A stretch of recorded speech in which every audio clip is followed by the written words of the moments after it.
pembersihan parit komplek. Berbekal kemampuan menghadapi situasi darurat, Regu Menggala Agni Sumatera membersihkan permukiman, rumah sakit, masjid, sekolah, hingga sejumlah titik layanan publik di Aceh, Sumut, dan Sumbar.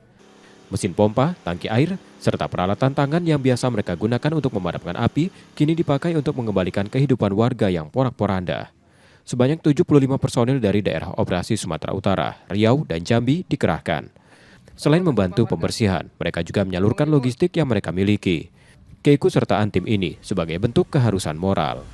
Kami hanya berharap kami membantu yang bisa kami kerjakan, walaupun sedikit itu, tetapi kami berdampak, itu saja.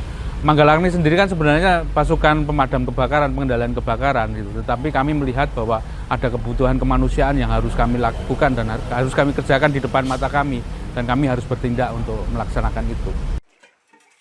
Perbantuan ini direncanakan berlangsung hingga akhir Desember 2025. Namun, apabila masih dibutuhkan, tim siap memperpanjang masa tugasnya. Tim Liputan, Kompas TV, Palembang, Sumatera Selatan.